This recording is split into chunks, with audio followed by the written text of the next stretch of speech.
Very honest, मैंने choose नहीं किया था, इस स्थान ने मुझे चूज़ किया था क्योंकि मैंने शुरुआत 6 साल की उम्र से की थी। ये क्यों चूज़ किया कि you want to go into spirituality, कि मुझे इस चीज़ में ही जाना है? टू बी को पता ही नहीं होता है कि करियर क्या होता है, काम क्या होता है, तो मैंने कुछ भी सोचा नहीं था। मेरे सामने चीज़ें आती गई, मुझे अच्छी लगती गई और मैं करती गई। और इसीलिए मैं हमेशा कहती हूँ अपने अंदर के बच्चे को ज़िंदा रखिए, क्योंकि वो कभी भी ये नहीं देखता इससे मेरा फ़ायदा होगा, या उसको अच्छी लगती है चीज़ और वो करता है। तो मैंने वो बचपने में मुझे वो चीज़ अच्छी लगी और मैंने उसको किया, और फिर अपने आप ही सामने चीज़ें आती गई, चाहे फिर वो भजन आए, फिर कथा आई, मोटिवेशनल सेशंस आए, जो जो सामने आता गया और जो जो मुझे लगा कि मेरे बस की बात है, मैं कर सकती हूँ, वो मैंने किया। और फिर मुझे पता ही नहीं चला कि कब सिचुएशन कहाँ हो गई। जब मुझे समझने का मौका मिला कि चलो कुछ बनते हैं, मैं ऑलरेडी बन चुकी थी। एक्सरसाइजेज है जो आपको हेल्प करती है कंसंट्रेशन के लिए। तो जो मैं एक्सरसाइज फॉलो करती हूँ वो लिसनिंग प्रैक्टिस है, कि मैं सोने से पहले या सुबह उठ के कुछ देर 5 मिनट्स 10 मिनट्स मैं बिल्कुल शांत माहौल में और मैं साउंड सुनने की कोशिश करती हूँ। और ऐसा माना जाता है कि जिस दिन आपको 5 से ज़्यादा साउंड सुनने लग जाए, और 5 का मतलब हुआ कि ऐसा नहीं कि आपके घर में टीवी और मिक्सी और सब चल रहा है तो आप कहे कि अरे भाई 5 साउंड सुनाई दे दिए, नहीं। जब शांति हो तो वो एक बहुत अच्छी प्रैक्टिस है जो आपके दिमाग को हेल्प करती है किसी एक चीज़ पर ध्यान लगाने के लिए। तो आप ऐसे कंसंट्रेशन पार्क के एक्सरसाइजेज होती कर सकते हैं, और जो मैं करती हूँ मैंने आपको बताया, मैं रोज़ करती हूँ। अभी तक मैं 3 से आगे बढ़ी नहीं हूँ, लेकिन आई होप जल्दी 5 आवाज़ों से ज़्यादा सुनाई देने लग जाए।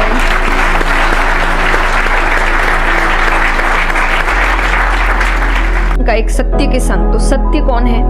जब हम शास्त्रों में देखते हैं, सबसे पहला श्लोक जो श्रीमद् भागवत में आता है वो भगवान का स्वरूप बता रहा है। उसमें है सच्चिदानंद रूपाय।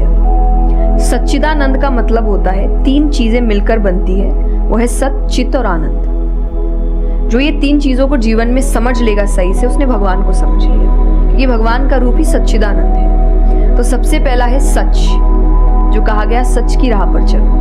जो हम ये एक्चुअली आपने एग्जैक्ट वर्ड उस वक्त बोले, मैं अपनी कथा में भी कहती हूँ कि आजकल हम इतनी छोटी छोटी बातों पे झूठ बोलते हैं कि हम किसी से मिलने जा रहे हैं और हम घर से भी नहीं निकले, अरे 5 मिनट, अरे सिग्नल पे खड़ा हूँ, अरे बस पहुंच गया, अरे क्या हो गया, वो 2 बातें तो सुनाएगा ना सिर्फ कि तुम समय लेकर नहीं आए। पर हम इतनी सी बातों में झूठ बोल रहे हैं, सच का सामना नहीं कर सकते। और फिर हमें लगता है कि हम लाइफ की जो प्रॉब्लम्स है उसका सामना कर लेंगे, खुद के सच का तो सामना कर नहीं पा रहे हैं। जिंदगी का सच सामने आएगा तब तो बैंड ही बज जाएगी पूरी, मेरे हिसाब से। और आई थिंक मेरे क्या पूरी दुनिया के हिसाब से जो भी स्पिरिचुअलिटी को ठीक से समझता है, ये यंग एज प्रोसेस ही है। जैसे अगर आप रिलीजियस वे में भी सुने तो भगवान को हम कुछ भी चढ़ाते हैं वो फ्रेश होता है। प्रसाद है, फूल है, कुछ भी 1 दिन 2 दिन पहले नहीं होता। तुम खुद इतने पुराने होके क्यों फिर अपने आप को चढ़ाते हैं? जब आप रिजिड हो चुके हैं, जब आपको आगे कुछ काम खास करना नहीं है, आप रिटायर हो चुके हैं, तब आप उस स्पिरिचुअलिटी का करेंगे क्या? आपकी लाइफ में कोई चैलेंजेस होंगे ही नहीं जब सामना करने के लिए। तो स्पिरिचुअलिटी मतलब सिर्फ पूजा पाठ नहीं होता।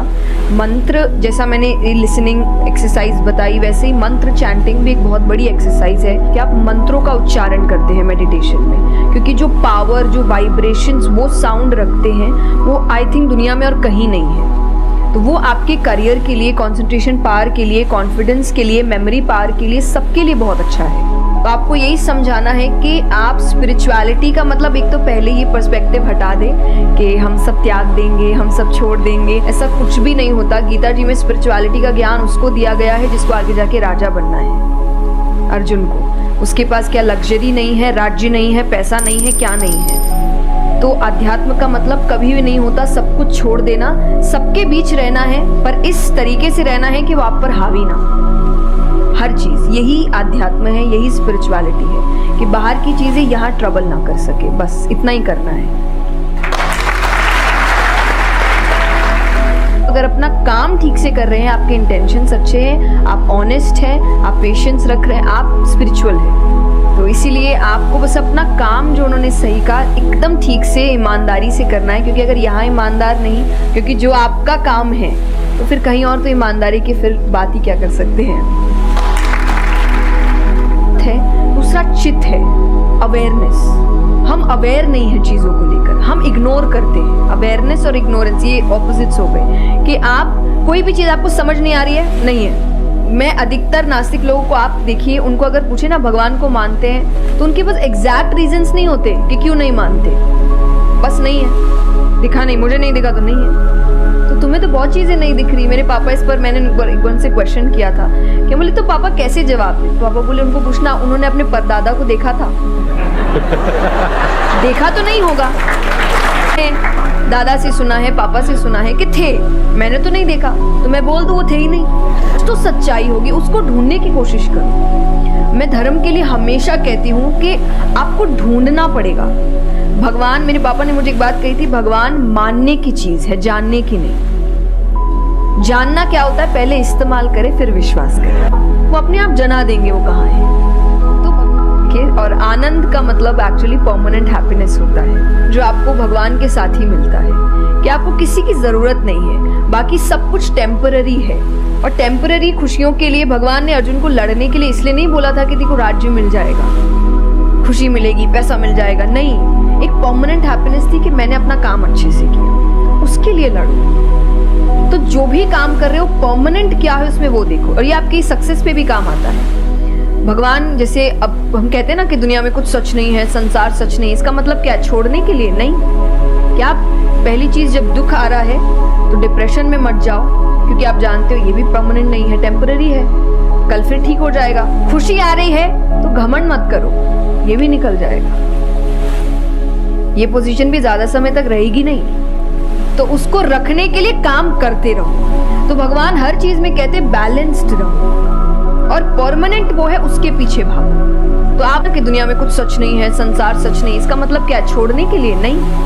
क्या पहली चीज, जब दुख आ रहा है तो डिप्रेशन में मत जाओ, क्योंकि आप जानते हो ये भी परमानेंट नहीं है, टेम्पररी है, कल फिर ठीक हो जाएगा। खुशी आ रही है तो घमंड मत करो, ये भी निकल जाएगा, ये पोजीशन भी ज्यादा समय तक रहेगी नहीं, तो उसको रखने के लिए काम करते रहो। तो भगवान हर चीज में कहते बैलेंस्ड रहो, और परमानेंट वो है उसके पीछे भागो। तो आप अपने आप ही जो दिखावे की दुनिया है, करते हम सब है, और सब कुछ करना चाहिए लाइफ में, सब एंजॉय करिए, पर अगर उसको जानते हुए करोगे कि परमानेंट नहीं है, तो जैसा मैंने कहा वो यहाँ जाएगा नहीं। जैसे एक पक्षी है, आप पेड़ पे उसको बैठा दो और फिर जिस ब्रांच पे वो बैठी उसको काटने लगो, और जब तक ब्रांच नहीं गिरेगा वो नहीं हटेगी, क्योंकि उसको ब्रांच पे भरोसा है ही नहीं। उसको पता ये रहेगा ना, उसको अपने पंखों पे है कि वो जैसे ही गिरेगा मैं उड़ जाऊंगी।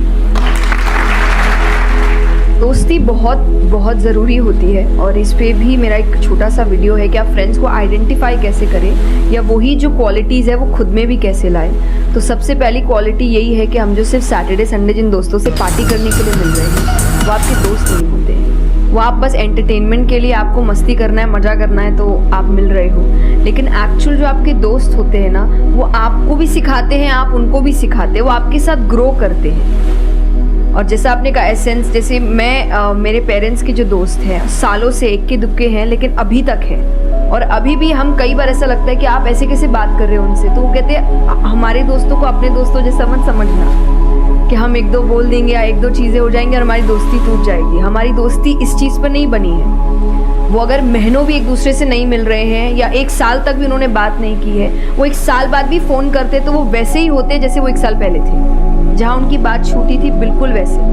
तो सबसे पहली चीज़ कि यही कि ज़रूरी नहीं है आपको अपने दोस्तों से हर एक इंटरवल में मिलना है तभी आपकी दोस्ती कायम रह सकती है, क्योंकि अब लोग आगे बढ़ रहे हैं, बिजी हो रहे हैं, काम कर रहे हैं, दूसरे शहरों में पढ़ने जा रहे हैं। अगर आपकी दोस्ती सिर्फ मिलने मिलाने से और मस्ती करने से, तो वो दोस्ती नहीं है। तो ये सबसे पहली चीज़ है कि जो आपको आपके सिचुएशन को समझे, वाइस वर्सा आप उसके सिचुएशन को समझिए कि दोस्ती है पर जिंदगी भी है, काम भी है, मेहनत भी है, परिवार भी है। सबसे बड़ी तपस्या, सबसे बड़ा तप मैं कहती हूँ गृहस्थ जीवन ही है।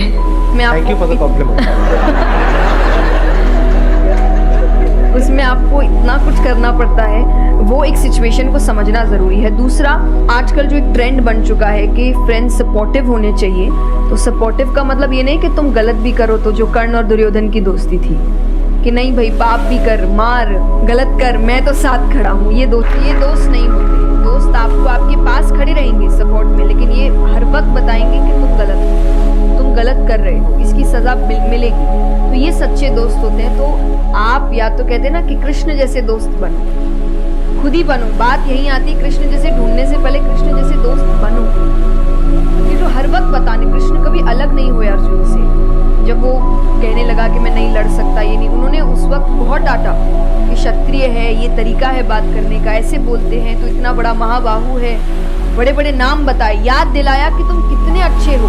तो सबसे बड़ा दोस्त का आई थिंक क्वालिटी यही है, जो सपोर्टिव है लेकिन गलत चीजों में वो हर वक्त सही के लिए आपके पास खड़े हैं। और तीसरा जो मैं सबसे अच्छा कहती हूँ कि आपकी और उनकी मेंटालिटी मैच होनी चाहिए। आपको ये समझना है कि अगर मेंटालिटी एक नहीं होगी तो भले ही आप अपने पेरेंट्स को कितना ही कह ले कि हम कुछ नहीं करेंगे, अरे हम तो सिर्फ घूम रहे हैं, अरे हम वैसा कुछ नहीं करेंगे, करोगे एक ना एक दिन जरूर करोगे। कि ये ह्यूमन नेचर है। आप जिसके साथ ज्यादा समय बिताते हो, धीरे धीरे उसकी क्वालिटीज कुछ आपके अंदर आती है। जरूरी है कि वो बिहेवियर, वो पैटर्न, वो मेंटालिटी, वो माइंडसेट मैच होनी चाहिए दोनों। तभी आप एक साथ ग्रो कर सकते हैं, वरना वही सैटरडे संडे मिलना और जिंदगी खराब करना, यही हो पाएगा बस। मेरा आपकी कृपा से सब काम हो रहा है, करते हो तुम कन्हैया, मेरा नाम हो रहा है। मेरा आपकी कृपा से सब काम हो रहा है, मेरा आपकी कृपा से सब काम हो रहा है, करते हो तुम कन्हैया, मेरा नाम हो रहा है। मेरा आपकी कृपा से सब काम हो रहा है। To watch more, subscribe